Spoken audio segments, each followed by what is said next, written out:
제가 2월 셋째 주에 이 교회에 부임을 하고 그 다음 주에 무슨 일이 있었냐면 코로나가 터졌습니다.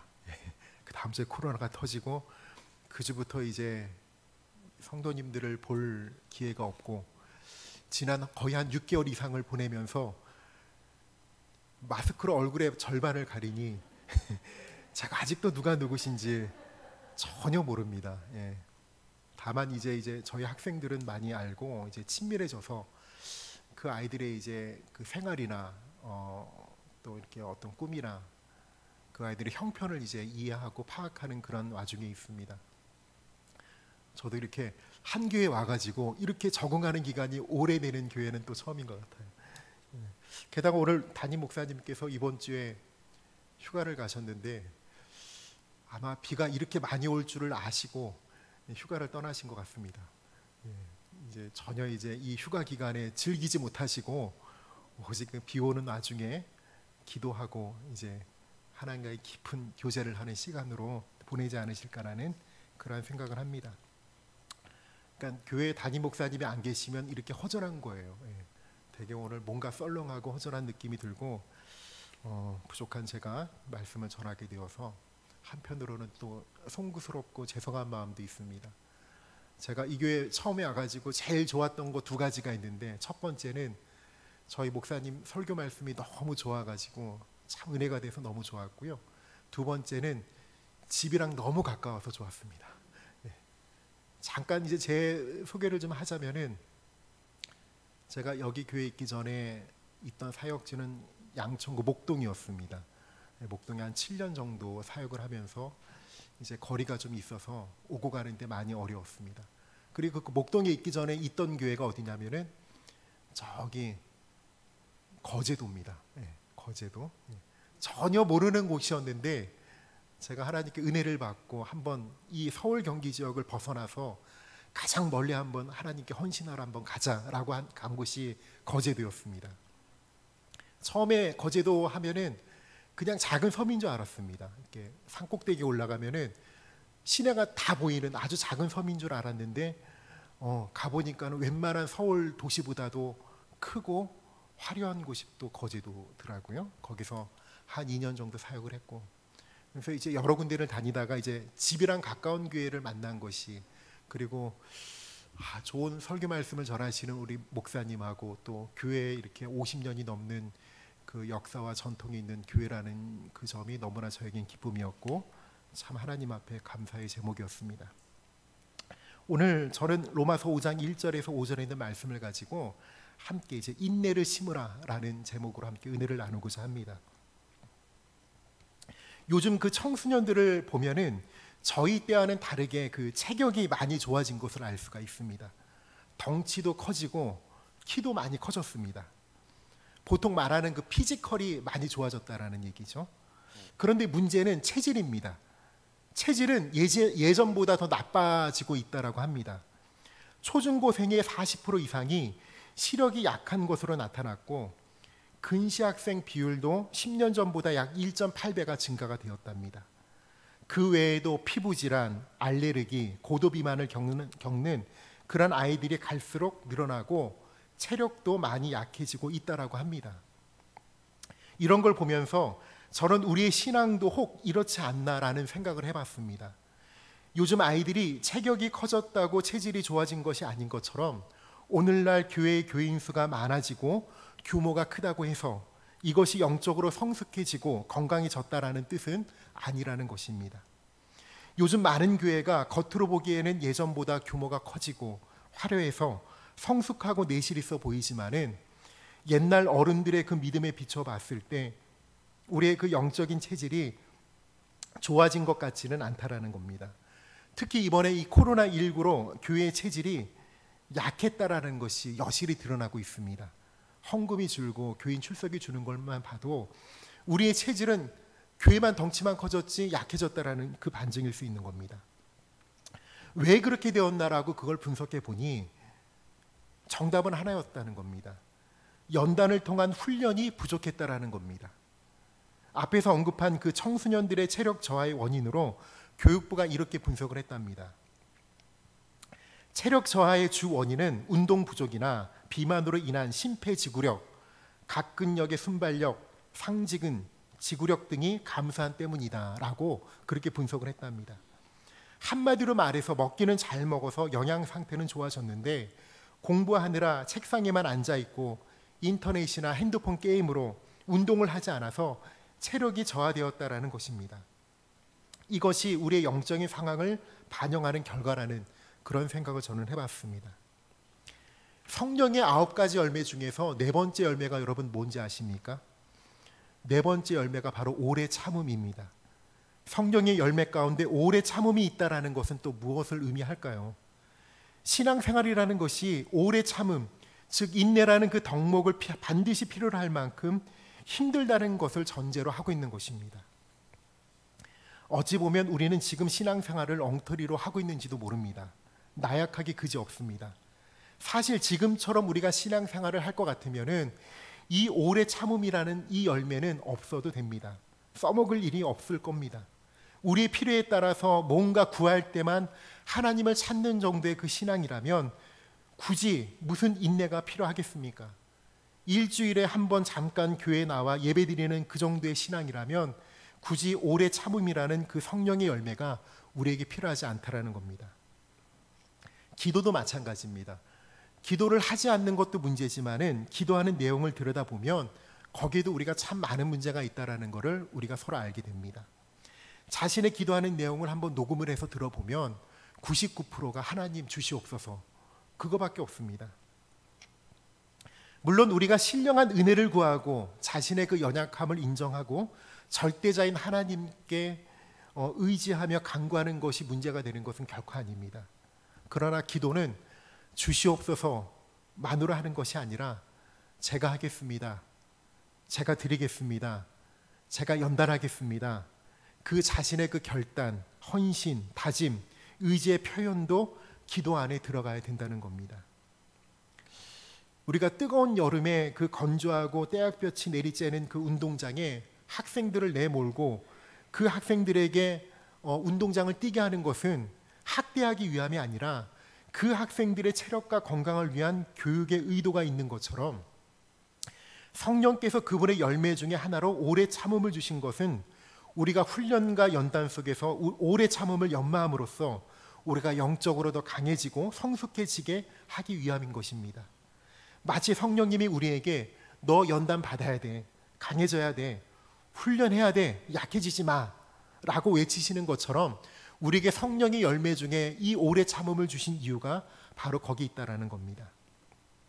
제가 이 말씀을 준비하면서 느끼는 것은 저부터가 신앙생활 전반의 영적인 체질이 많이 약해져 있다는 사실을 시인하지 않을 수가 없더라고요. 왜 나이가 나도 들어서 그러나? 왜 예전 같지 않지? 왜 저래? 그 열정은 어디 갔을까? 저도 스스로가 제 자신에게 물어보고 스스로에게 그 해답을 찾으려고 많은 노력을 합니다.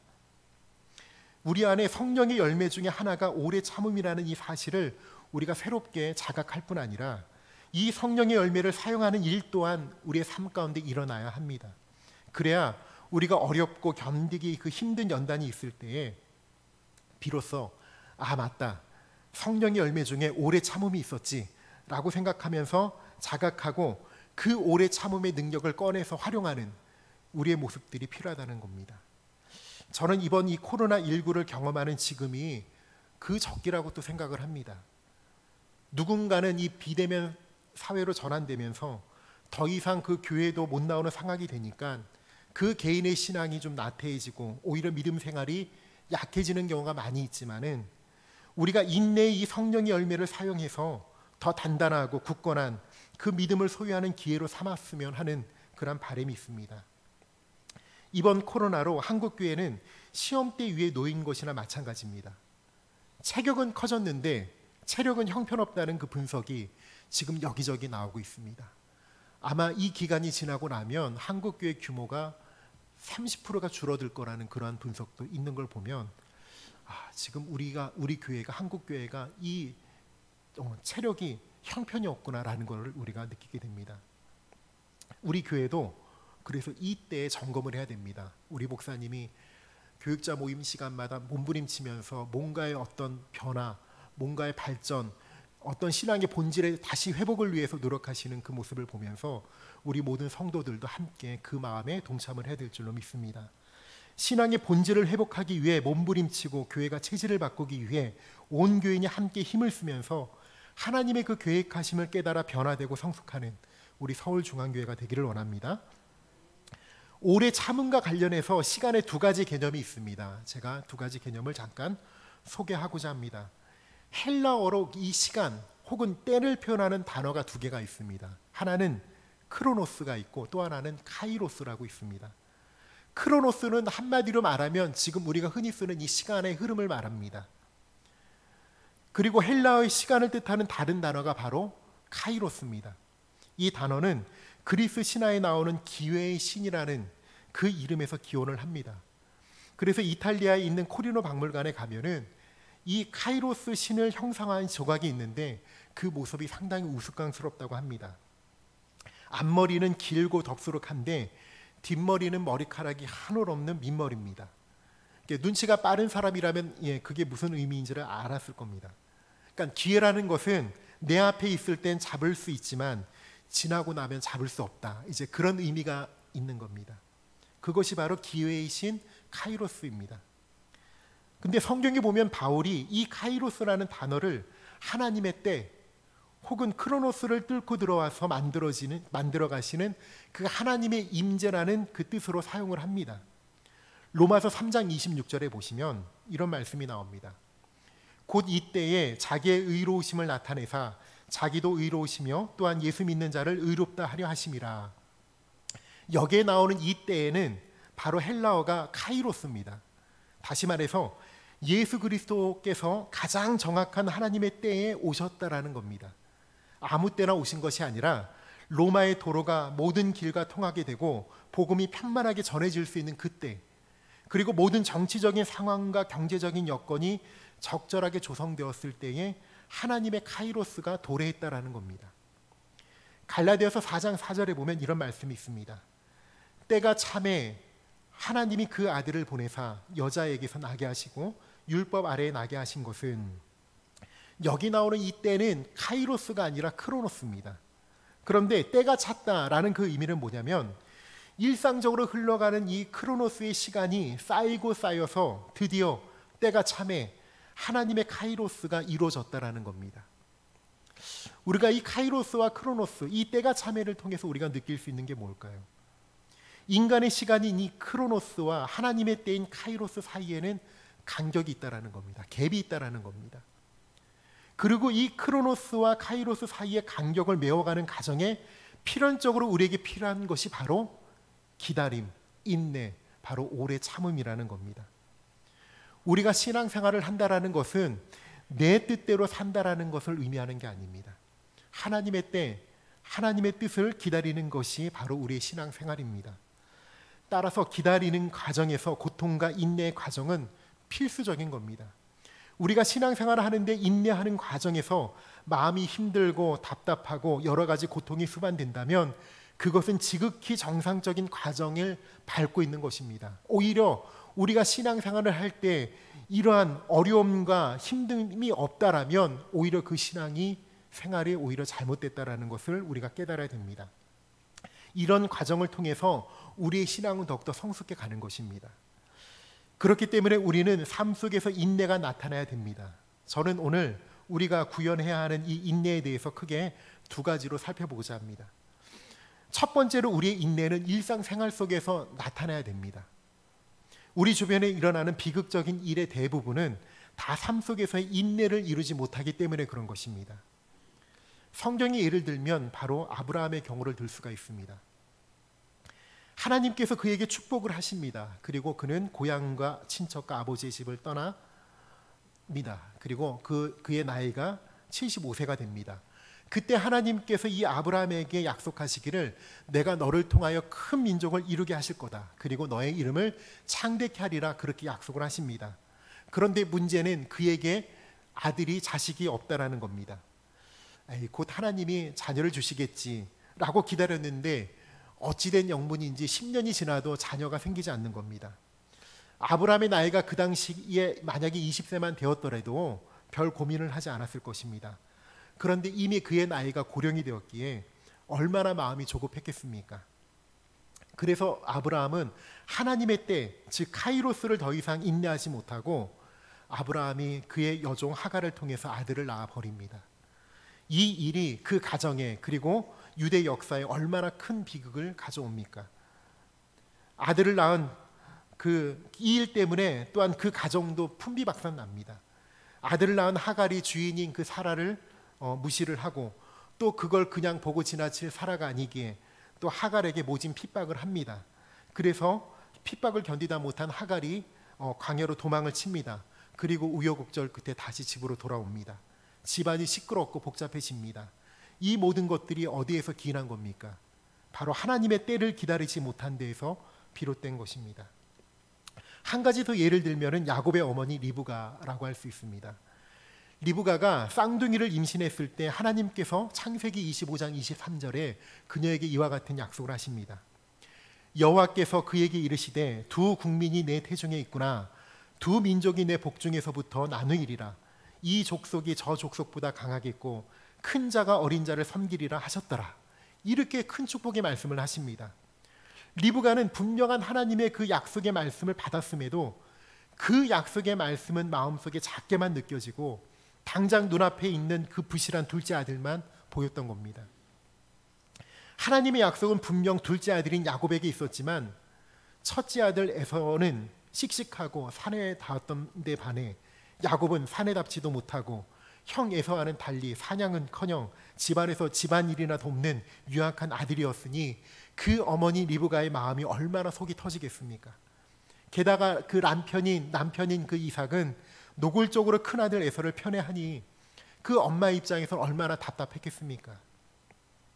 그래서 결국 리브가가 무슨 일을 꾸밉니까?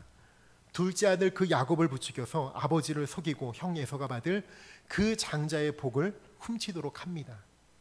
하나님의 때를 기다리지 못하고 인간적인 편법을 쓰는 결정적인 실수를 저지르고 만다는 겁니다.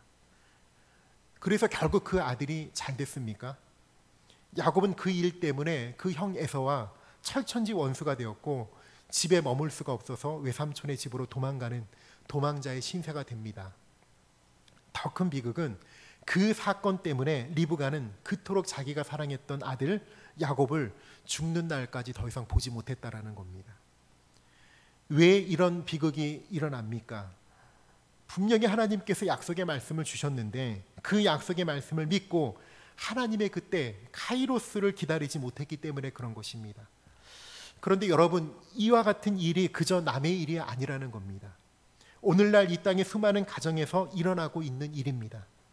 하나님의 약속은 그저 저 멀리에 있고 눈앞에 보이는 그 자녀의 성적표를 보면 한숨만 나오고, 그래서 마음이 조급해진 탓에 지금도 수많은 어머니들이 하나님의 약속을 신뢰하지 못하고 자신의 방법대로 자녀들을 괴롭히고 있다라는 겁니다. 대부분의 결과는 어떻습니까? 자녀들이 병들고 우울증에 빠지고 자기 비관에 빠지는 처참한 결과를 맺고 있는 것이 바로 현실입니다. 대한민국에 다니는 이 학생들이 전 세계에서 그 어느 학생들보다 그 불행 지수가 가장 높다라는 것 여러분 아실 겁니다. 이 모든 것이 하나님의 때 카이로스를 기다리지 못하는 부모들의 조급함 때문에 벌어지는 비극이라는 겁니다. 저의 그 큰딸이 올해 이제 고3입니다. 저는 여태껏 저희 딸들의 성적표를 본 적이 없습니다. 만약에 저희 딸들이 공부를 잘했더라면 딸들이 성적표를 어떻게든 보여줬겠죠. 안 보여줬다라는 것은 공부를 잘 못한다는 뜻입니다. 제 마음이 한편으로는 되게 조급하고 답답하고 염려가 심히 큰 게 사실입니다. 그러나 다시 마음을 잡고 인내를 합니다. 저도 성적이 인생의 전부냐, 하나님께서 책임져 주실 거다. 그저 건강하게만 바르게만 자라다오. 그러면 하나님께서 분명히 우리 딸들의 인생을 책임지실 거야 라는 그 믿음으로 인내합니다. 그런데 이게 말처럼 쉽지가 않습니다. 제가 어릴 적에 저를 바라보는 부모님의 심정이 이와 같았겠구나 라는 마음을 드니까 상당히 공감이 되고 마음이 아픕니다. 이제 다음 주에 큰애를 데리고 이제 입시를 잘하는 이제 전문가를 전문 이제 상담사에게 제가 데리고 가기로 했습니다. 가서 저희 딸아이 이 성적표로 갈 수 있는 대학이 어딥니까? 라고 묻기 위해서 갑니다. 근데 저희 딸은 지금 걱정을 합니다. 거길 가면 자기의 그 성적표를 아빠가 볼까봐, 그런 아빠가 얼마나 실망할까 이제 염려가 큽니다. 그래서 제가 약속을 했습니다. 절대로 네 성적표는 끝까지 내가 안 보마. 걱정하지 마라. 이제 그렇게 안심을 시키고 다음 주에 이제 제 친한 친구가 그 일을 합니다. 그래서 그 친구한테 데리고 가기로 했습니다. 물론 인내하는 게 쉬운 건 아닙니다. 그러나 우리가 믿음으로 인내하고 기다려야 됩니다. 여러분, 가장 좋은 것은 그냥 맡기는 것입니다.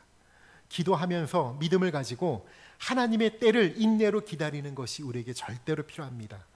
그럴 때 하나님께서 하나님의 때가 참에 하나님의 방법대로 일하실 줄로 여러분 믿으시기를 바랍니다. 우리는 일상생활 속에서 날마다 성령의 열매 중에 하나가 오래 참음이라는 이것을 꼭 기억해야 하십니다. 고난과 고통 가운데 힘들고 아플지라도 그 가운데에서 오래 참음으로 하나님의 인내를 이루어가는 것, 이것이 바로 참된 신앙생활입니다. 두 번째로 우리는 일상생활 속에서의 인내뿐만 아니라 영적인 인내도 구현해내야 합니다. 신앙생활에 있어서 영적인 인내가 중요한 이유는 그것이 신앙의 분명한 단계이기 때문입니다. 우리가 지금껏 겪어온 신앙생활의 단계를 한번 생각해 보십시오. 처음으로 내가 예수를 만났을 때 여러분 그때를 생각해 보면 기쁨과 감사가 넘치던 황홀했던 그 시기가 누구나 있었습니다. 저 역시 마찬가지입니다. 제가 초등학교 5학년 때 학교 담임 선생님이 저를 전도를 하셨습니다. 처음에는 뭣도 모르고 그냥 열심히 교회를 다녔습니다. 그러다가 고등학교에 들어와서 드디어 하나님을 인격적으로 만나게 되었고 그분을 영접하고 내 인생의 모든 것들을 내어 맡기는 그런 고백을 하게 됩니다. 그 이후로 신앙생활이 얼마나 좋았는지 모릅니다. 고등학교 학창 시절 내내 공예배를 다 지키고 뭐 특별 새벽 기도회가 있으면 지키고 금요 철야에도 나가고 이제 뭐 방학이 되면은 수많은 기도원들을 또 다니고, 여러분 뭐 어르신들은 다 아시겠지만은 청평에 가면은 뭐 한올산 기도원 아주 유명했습니다. 옛날에 뭐 믿음 기도원, 오살리 기도원, 할렐루야 기도원, 또 이제 청평 강남금식 기도원, 하여튼 기도원 같은 데를 다니면서 진짜 소나무 뿌리 하나씩을 다 뽑을 정도의 그 열정과 그 뜨거움이 그 당시에 분명히 있었습니다. 대부분의 그리스도인들은 다 이런 경험들이 있을 겁니다. 그리고 지금 그 경험을 그 과정 속에 있을지도 모릅니다. 그런데 문제는 그 단계가 계속 지속되지 않는다라는 겁니다. 그런 충만함이 있고 나면 반드시 그 다음에 오는 단계가 바로 침체의 단계라는 겁니다. 내가 아무리 기도를 해도 하나님이 내 기도를 들어주지 않는 것 같고, 심지어 하나님이 나를 고통 가운데 방치해 놓으신 것처럼 깊은 고난이 찾아올 때가 반드시 온다라는 겁니다. 16세기 그 수도사 중에 한 사람이었던 요한이 이 단계를 뭐라고 표현했냐면 영혼의 어두운 밤이라고 그가 표현을 합니다. 그 책에 보면 영혼의 어두운 밤이 찾아오면 얼마나 큰 고통이 도래하는지, 마치 내 영혼이 사막에 있는 것처럼 사악한 기운이 커져가는 것 같고 모든 사람들이 다 나의 적인 것 같다라는 그런 느낌을 받게 된다는 겁니다. 이것이 바로 영혼의 깊은 어두운 밤이라는 겁니다. 혹시 우리 가운데 이런 단계 가운데 있는 사람이 혹시나 있을 수 있습니다. 말씀이 귀에 안 들어오고 기도도 안 되고 기도해봤자 응답도 없고 깊은 침륜에 빠져 사막에 혼자 뚝 던져져 있는 것 같은 그런 단계에 빠져 있는 사람들이 분명히 있다는 겁니다. 그런데 그 시기에 여러분 결단코 낙심할 필요가 없습니다. 왜냐하면 그 사람은 그 신앙의 가장 중요한 한 단계에 그가 있는 거기 때문에 그런 겁니다. 그 시기가 얼마나 중요한 단계인지 모릅니다. 왜냐하면 거기서부터 신앙의 두 갈래 길이 나뉘어집니다. 한 갈래의 길은 뭐냐면은 그 영혼의 밤의 그 단계를 잘 이겨내서 그 다음 단계인 성숙의 단계로 나아가는 사람들이 있습니다. 그러니까 어떤 학자가 성숙의 단계를 이렇게 묘사를 합니다. 모호성과 집착 다음에 찾아오는 하나님의 명료함, 사랑의 해방, 그리고 신뢰의 심오함은 영혼의 어두운 밤이 지나는 특징적인 구성 요소다. 어려운 말이죠. 그러니까 영혼의 어두운 밤의 특징이 뭐냐면 영적인 모호함이라는 겁니다. 쉽게 말해서 도대체 하나님이 계시기는 하는 걸까? 하나님이 나를 과연 사랑하시긴 하시는 걸까? 라는 모호성, 하나님이 계실까? 라는 그런 마음이 든다는 겁니다. 이런 영혼의 모호한 단계를 거치고 나면 하나님 사랑에 대한 명료한 단계가 이르게 된다는 겁니다. 내가 어떤 고난을 당하게 되면 하나님이 나를 버리셨나? 그게 아니라 이 고난 가운데 하나님의 무슨 뜻이 있구나. 하나님의 계획이 분명히 뭐가 있구나 라는, 오히려 하나님의 계획함을 바라볼 수 있는 그런 명료함이 있다라는 거예요. 그러니까 고난 때문에 하나님은 없어, 그게 아니라 고난이 와도 하나님은 살아계신 게 분명한데 과연 하나님의 뜻은 무엇일까라는 그런 믿음의 어떤 성숙한 모습들이 나타난다는 겁니다. 이런 영혼의 모호한 단계를 거치고 나면 하나님 사랑에 대한 명료한 단계가 이른다라는 거죠. 그래서 우리가 기왕의 신앙생활을 하는 것이면 하나님이 우리에게 모호한 존재가 아니라 명료한 존재로서 자리 잡게 되기를 원합니다. 그러기 위해서는 영혼의 밤을 잘 견뎌야 한다는 것이죠. 그것이 혼자는 힘들겠지만은 성령의 도우심을 힘입어서 우리가 오래 참음, 인내의 열매를 품고 견뎌내야 한다는 것입니다. 여기에 반해서 다른 한 갈래는 뭐냐면은 그 영혼의 어두운 밤을 잘못 보내고 나서 찾아오는 비참한 결과도 있다라는 겁니다. 성경에서 찾아볼 수 있는 대표적인 사람이 바로 베드로입니다. 베드로는 주님이 십자가를 지시던 그날 예수님을 부인하는 끔찍한 실패를 경험하고 깊은 영혼의 밤을 맞이하게 됩니다. 그리고 그는 그것을 견디지 못하고 옛날로 되돌아갑니다. 요한복음 21장 3절에 보시면은 시몬 베드로가 나는 물고기 잡으러 가노라 라고 이렇게 고백을 하고 다시 배를 타고 떠납니다. 그러니까 예수님을 만나기 전에 물고기 잡던 시절로 되돌아가 버린 것입니다. 많은 경우 이런 일들이 일어납니다. 우리 주변에도 사실은 이런 것을 우리가 경험하게 됩니다.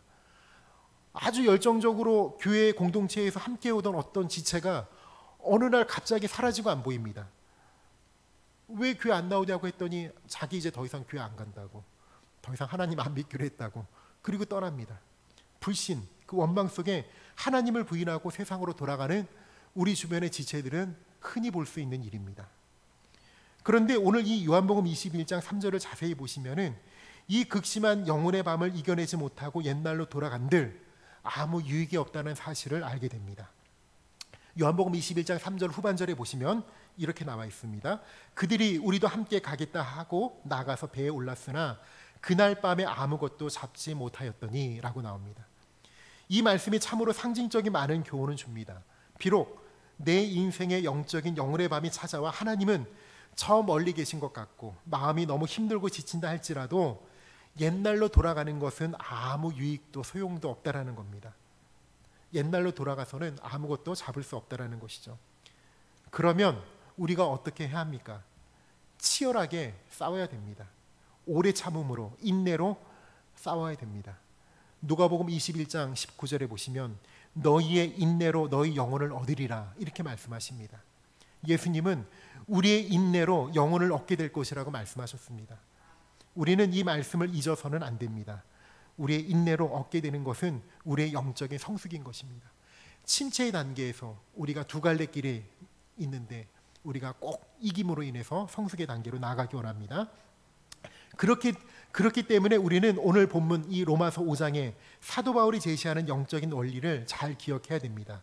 우리 로마서 5장 1절과 2절 같이 함께 한번 읽어보실까요? 시작. 그러므로 우리가 믿음으로 의롭다 하심을 받았으니 우리 주 예수 그리스도로 말미암아 하나님과 화평을 누리자. 또한 그로 말미암아 우리가 믿음으로 서 있는 이 은혜에 들어감을 얻었으며 하나님의 영광을 바라보고 즐거워하느니라. 아멘. 정말로 기쁘고 감사한 단계가 바로 이 단계입니다. 예수님을 영접한 우리에게 이런 행복한 단계가 찾아온다라는 겁니다. 하나님과 화평을 누리고 그리고 하나님의 은혜를 기대하고 그 은혜에 들어감으로 하나님의 영광을 바라보고 즐거워하는 우리의 신앙생활, 그 단계가 있다라는 겁니다.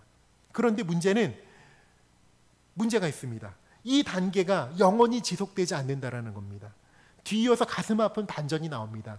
그것이 바로 로마서 5장 3절과 4절입니다. 같이 한번 읽어보실까요? 시작. 다만 이뿐 아니라 우리가 환난 중에도 즐거워하나니 이는 환난은 인내를, 인내는 연단을, 연단은 소망을 이루는 줄 알미로다. 아멘.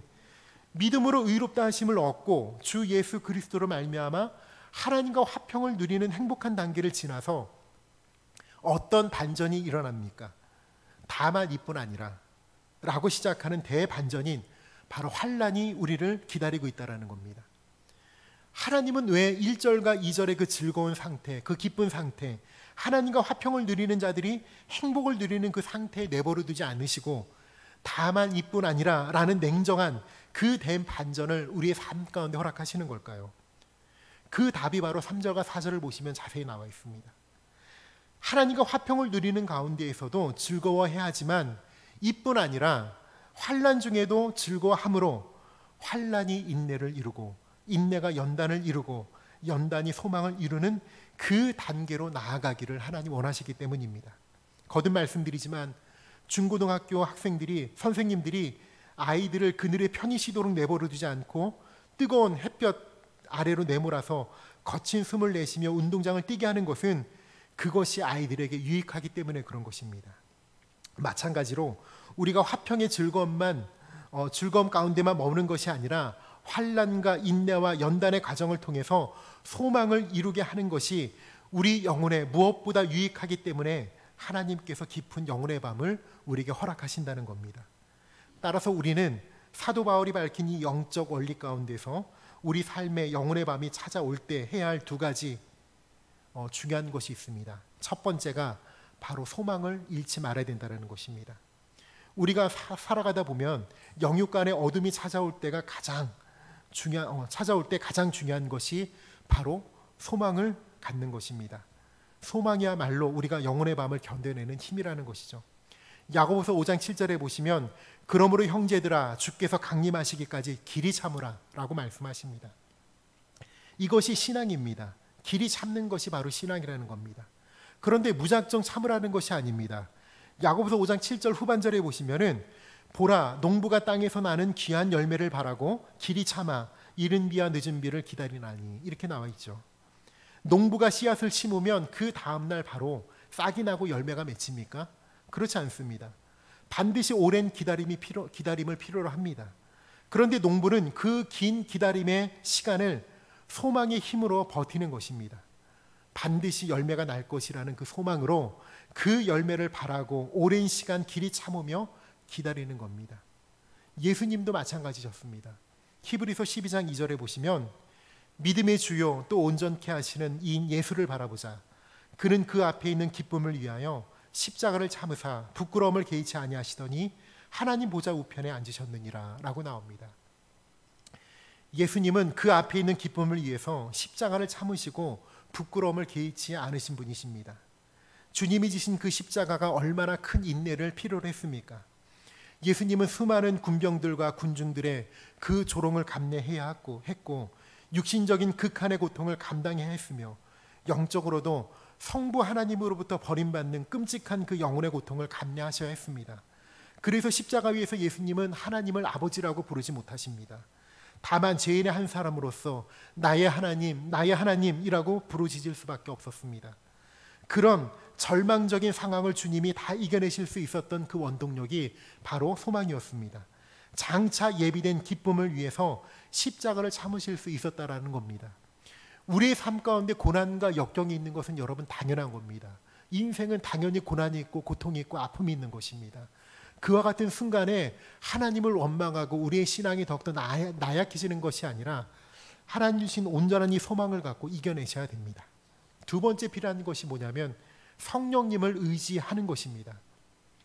고난이 찾아올 때 우리가 해야 할 두 번째 일은 성령님을 의지하는 겁니다.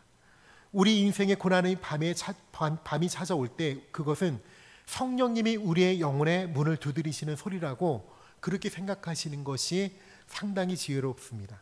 우리는 이 사실을 반드시 기억을 해야 됩니다. 지금까지는 내 멋대로 살면서 나 혼자의 힘으로 잘 살 것처럼 행동했지만 이 인생의 밤이 찾아오면 결코 내 힘으로 살 수 없음을, 극복할 수 없음을, 버텨낼 수 없음을 우리는 자각하게 됩니다. 그때는 성령의 열매인 오래 참음의 열매를 취하여 성령님을 의지하여 살아가라는 주님의 메시지임을 우리가 깨달아야 됩니다. 신앙생활이라는 것은 어떻게든 내 힘으로 해보겠다고 끙끙거리며 버티는 것이 아닙니다. 나의 한계를 처절하게 절감함으로 하나님을 의지하면서 인내함으로 나아가는 것이 그것이 바른 신앙생활입니다.